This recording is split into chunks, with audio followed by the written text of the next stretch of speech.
প্রিয় দর্শক, আসসালামু আলাইকুম ও শুভ সকাল।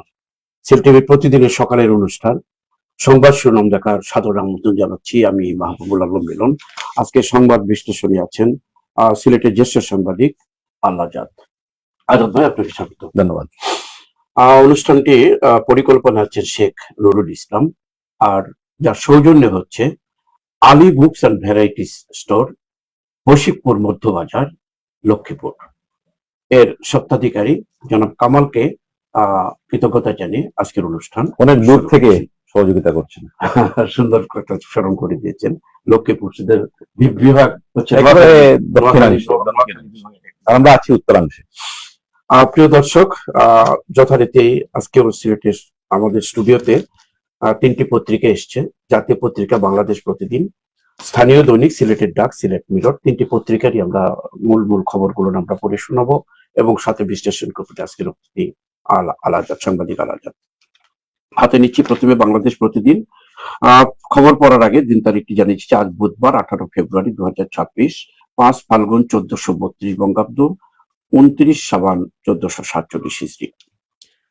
আর খবর শুরু করছি, যেহেতু কালকে মন্ত্রিসভা গঠন হয়েছে, মন্ত্রিসভার গঠন পুরো পত্রিকাতে এটা সরকার গঠনের খবর নিয়ে তারেক রহমানের নেতৃত্বে নতুন বাংলাদেশ, দায়িত্বে 49 মন্ত্রী প্রতিমন্ত্রী 10, 49 মন্ত্রী প্রতিমন্ত্রী, উপদেষ্টা 10, এরা উপমন্ত্রী প্রতিমন্ত্রী। জি, শপথ নিয়ে নাটকীয়তা, একটা খুব দারুণ একটা নাটকীয়তা কিন্তু শপথ নিয়ে কিন্তু কালকে প্রথমে বিএনপি সংসদীয় সদস্য করেছে, তারপরে পরবর্তীতে জামাত ইসলামী এবং তাদের জোটের তারা করেছে, এনসিপি সহ।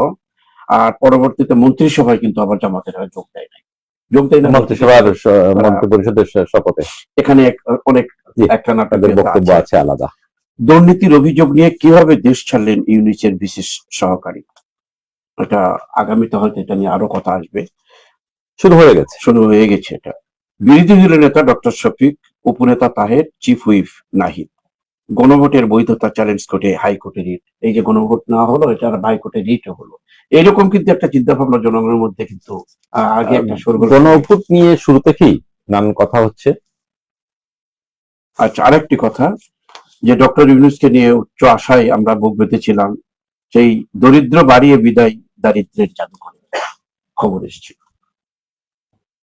আরো শেষ পৃষ্ঠার কিছু খবর আছে, ওটা পড়ার পরে আমরা আপনার কাছে আসছি বিশ্লেষণে। প্রথমবার এমপি হয়ে মন্ত্রী প্রতিমন্ত্রী, একটা বিশাল একটা ব্যাপার, কিন্তু প্রথমবার এমপি হয়েই 32 জনের মধ্যে নতুন মুখ আসছে মন্ত্রী প্রতিমন্ত্রী। এটাই মনে হয় ফার্স্ট হলো এরকম ঘটনা। এর আগেও আছে, তো এইভাবে এত না।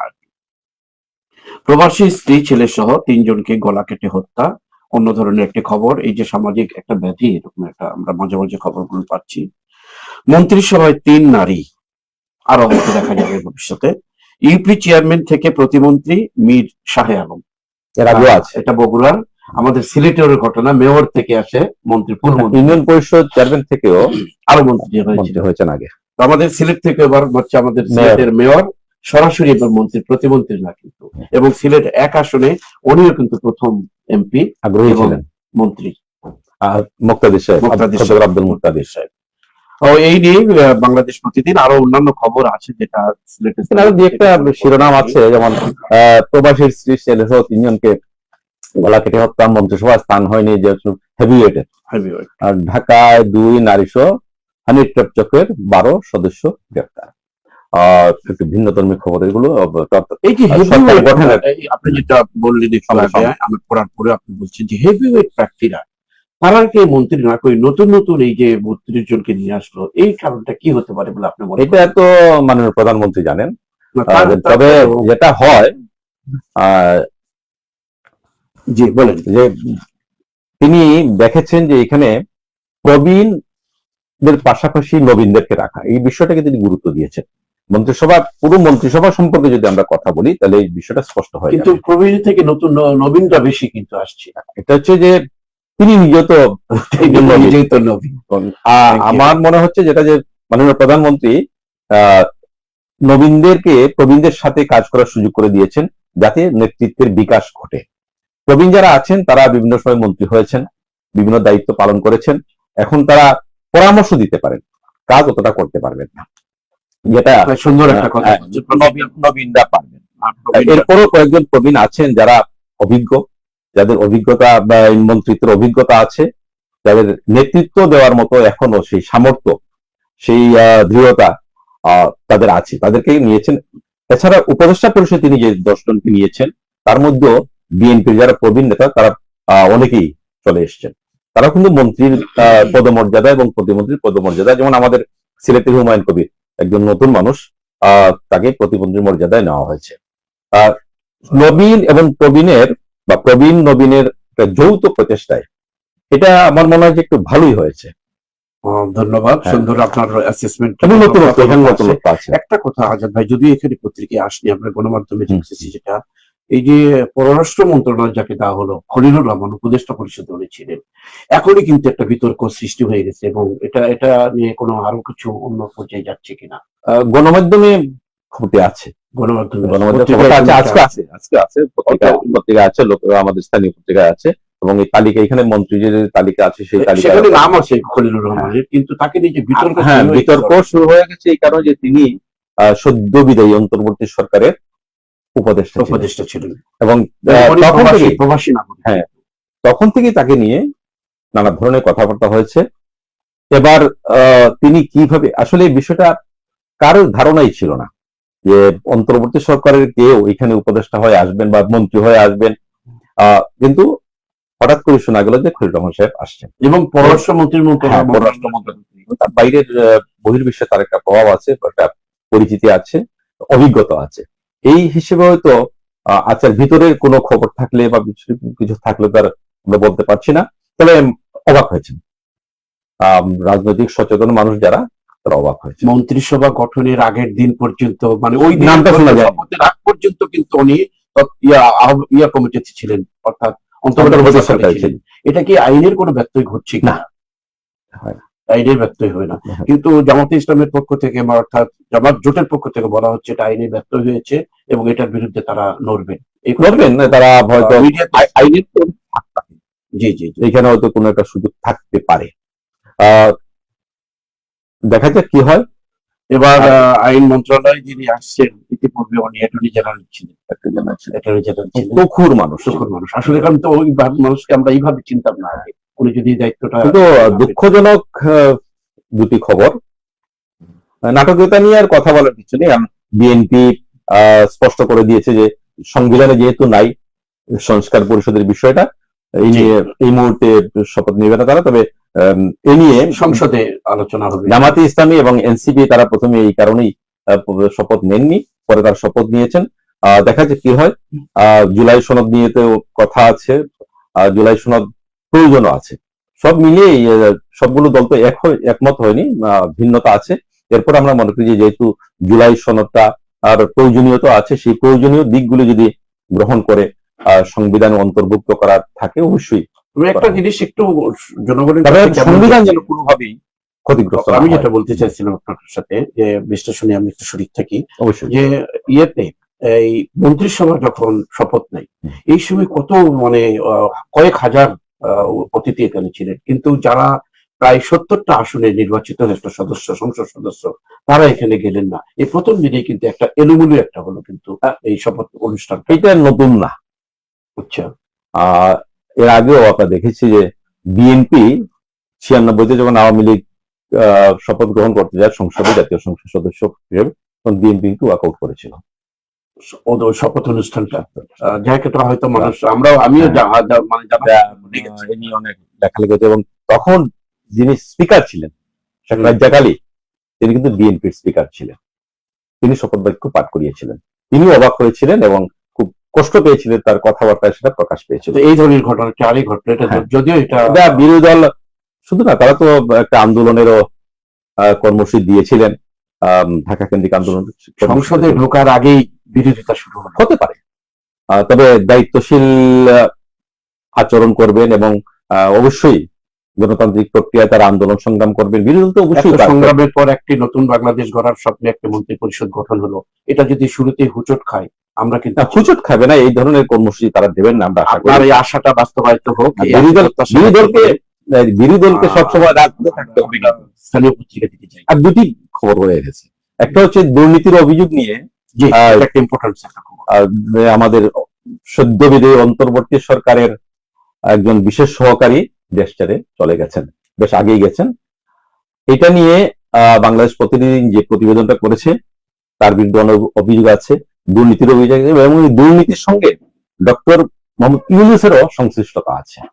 আর বাংলাদেশ প্রতিদিন সরাসরি বলেছে ডক্টর ইউনূসই তাকে বাইরে পাঠিয়েছে, সুযোগ করে দিয়েছেন, সুযোগ করে। একই সাথে একটা চমৎকার হেডিং বা শিরোনাম, দরিদ্র বাড়িয়ে বিদায় দারিদ্রের জাদুকরের।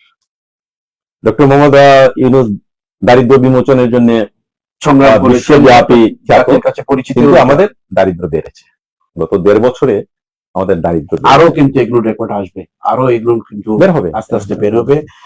তারপরেও যদি সত্যিকার অর্থে উনি দরিদ্র বাড়িয়ে যায় সেটারও বিচার হবে। আর যদি কথা দেখা যায় খবরের খবরই থাকে তাহলে তার কিছু নেই। বহুল প্রত্যাশিত একটা নির্বাচনের মাধ্যমে একটা সরকার এসছে। আমি জাতীয় পত্রিকা শেষ করে স্থানীয় পত্রিকা হাতে নিচ্ছি। চোখ রাখছি এখন সিলেটের ডাকে আবার ওই সেই মন্ত্রিসভার গঠন নেই। প্রধান শিরোনাম দেশের 11তম প্রধানমন্ত্রী হলেন তারেক রহমান।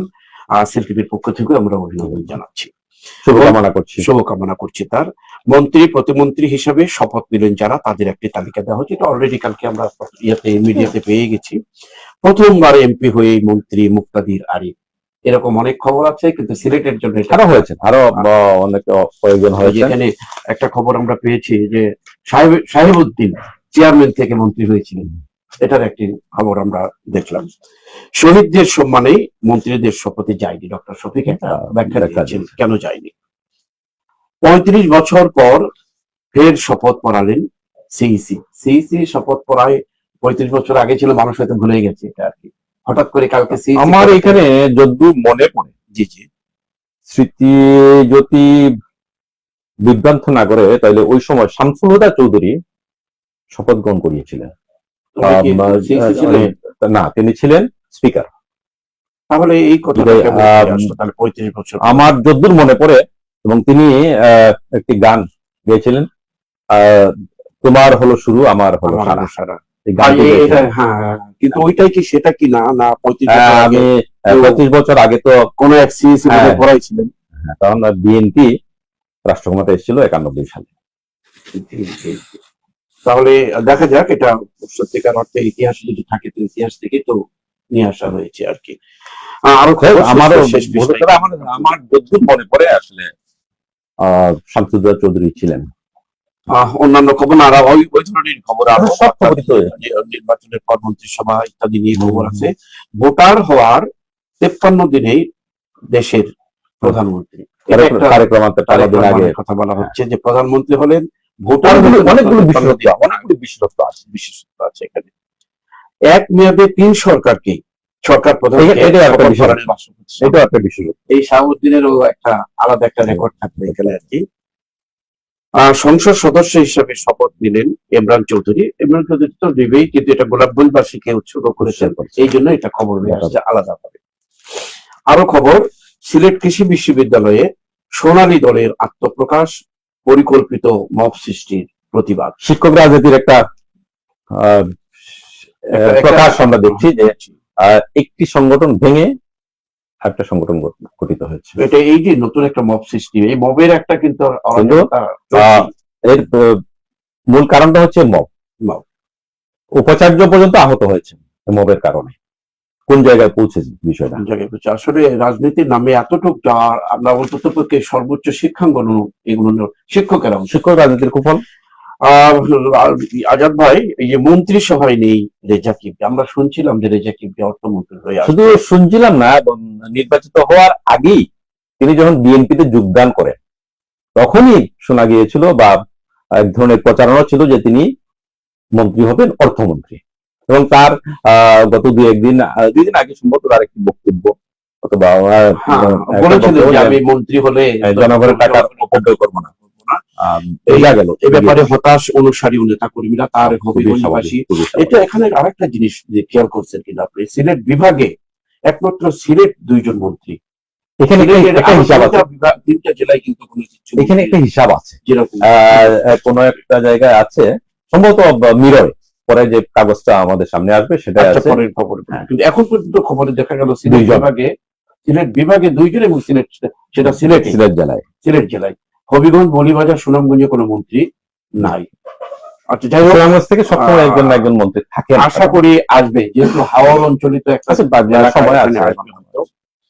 এই ছিল সিলেটের ডাকের প্রথম পৃষ্ঠা। শেষ পৃষ্ঠায় আরো কিছু খবর পড়ে শোনানোর চেষ্টা করছি। এগুলো পড়েছেন আপনি? আর সবই পড়া হয়েছে আর কি। না, বঙ্গবীরকে নিয়ে একটা খবর আছে, যে গত পরশুদিন ছিল বঙ্গবন্ধুর বঙ্গবীরের মৃত্যুবার্ষিকী। বঙ্গবীর ওসমানী ছিলেন আজীবন গণতন্ত্রী ও নীতির প্রশ্নে আপোষহীন। অবশ্যই। এখানে লেফটেন্যান্ট কর্নেল অবসরপ্রাপ্ত কর্নেল আলী তার প্রধান অতিথির বক্তব্যে কথাটি বলেছেন। এখানে ছবি সম্বলিত খবরটি এসছে আর কি। এটা ওসমানী জাদুঘর, ওসমানী জাদুঘরে এবার খুব বেশি কর্মসূচি ছিল না, এমনকি গণমাধ্যম ও বিষয়টি খুব ভালোভাবে আসেনি। জেনারেল এমএজি ওসমানীর মৃত্যু দিবসের খবরটি আমাদের এদিকে একটু খেয়াল দেওয়া উচিত সবারই। বঙ্গবীর জেনারেল এমএজি ওসমানীর প্রতি আমরা যথাযথভাবে যাতে শ্রদ্ধা নিবেদন করতে পারি, তার জন্মদিন, তার মৃত্যুদিন আমরা যেন রাষ্ট্রীয়ভাবে যেন আমরা পালন করতে পারি, উদযাপন করতে পারি। এই বিষয়টার ব্যাপারে আমরা বর্তমান সরকারের কাছে অনুরোধ রাখবো। মুক্তিযুদ্ধ মানেই তো তখন পরবর্তী সেনাবাহিনীর মুক্তিযুদ্ধ বাদ দিয়ে তার কিছুই না। ধন্যবাদ। সিলেটের ডাক শেষ করে আজাদ ভাই, সিলেটের স্থানীয় দৈনিক আর একটি আছে, সময়ে স্বল্পতায় আমরা কিন্তু তাড়াহুড়া করি। একই ধরনের খবর। স্বপ্ন যাত্রায় নতুন বাংলাদেশ, মন্ত্রিসভা নতুন করে আলোচনা করে তারেক রহমান অর্থাৎ প্রধানমন্ত্রী হিসেবে হাত নাড়িয়ে শপথ অভিনন্দন জানাচ্ছি সবাইকে। সিলেট থেকে খলিল সাহেবের বিষয়টা আলোচনা হয়ে গেছে। গোয়েনঘাট ও ঝুঁকিগঞ্জে সড়ক দুর্ঘটনা লেগেই আছে। আরো একটি খবর আছে, নির্বাসিত জীবন থেকে রাষ্ট্রে মাননীয় প্রধানমন্ত্রীর যে নির্বাসিত জীবন ছিল এটা নিয়ে কথা বলা হয়েছে।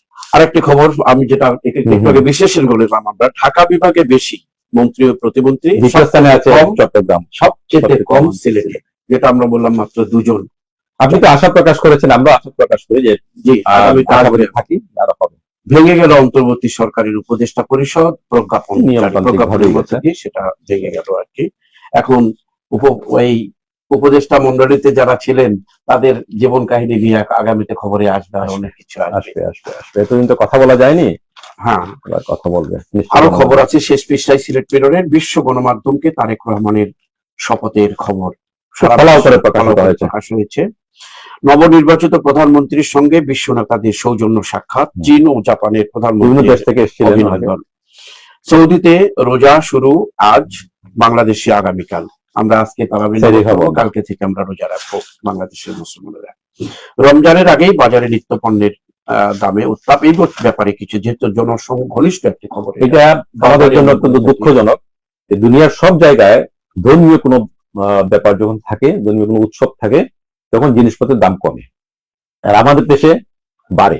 আজকে আমি আসার পথে একজন জিজ্ঞেস করছিলেন লেবু বিক্রেতাকে দামটা, 100 টাকা হালি, ছোট ছোট লেবু। অসম্ভব একটা ব্যাপার, এটা কল্পনা করে। লেবুর দাম কিন্তু এইভাবে বৃদ্ধি আমরা কখনো শুনিনি। অন্যান্য জিনিসের দাম বেড়েছে। একটা লেবু যদি 25 টাকা হয়, একটা কমলা লেবুর দামও তো 25 টাকা 30 টাকা একটা কমলার দাম। কিন্তু লেবুটা তো খুব প্রয়োজন। আশা করি এটা সিন্ডিকেটের মাধ্যমে এটা যেন না হয়, একটা যদি দুষ্প্রাপ্য হয়ে গেছে হয়, এটাই আমরা চাই। যদি প্রাপ্যতা কম থাকে সেক্ষেত্রে যেন হয় কিছু বাড়বে, কিন্তু এই জিনিসটা প্রচুর লেবু আছে, প্রচুর লেবু বাজারে। তাহলে আমরা তো মোটামুটি সবই দেশ বিশ্বনাথে 200 পরিবারের মধ্যে সহায়তা বিতরণ করেছে এই রমজানের। আরো অসহায় মানুষের জন্য, যে সুবিধা বঞ্চিত মানুষের জন্য সমাজসেবী, বিত্তবান এবং সমাজসেবামূলক প্রতিষ্ঠান যেগুলো আছে তাদের এগিয়ে আসার জন্য আমরা আহ্বান জানাই। এই সুন্দর একটি মেসেজের মধ্যে দিয়েই আজকের অতিথি যে কথাটি বললেন, প্রিয় দর্শক, আমাদের সমাজে যেরকম সুবিধা মানুষ আছে, আমরা সুবিধা বঞ্চিত একটা বিশেষ অনেক মানুষ আছে, সুবিধা ভোগী, তাদের জন্য যদি আমরা সুবিধা বঞ্চিত মানুষ, সুবিধাভোগীরা যদি এগিয়ে আসি, তখনই হয় এই খবরগুলোর সার্থকতা। সেই আশা প্রত্যাশা ব্যক্ত করে আজকের অনুষ্ঠানটা আমরা এখানে শেষ করছি। আপনাকে অনেক ধন্যবাদ প্রিয় দর্শক, আপনারা আমাদের সাথে থাকার জন্য আপনাদের ধন্যবাদ।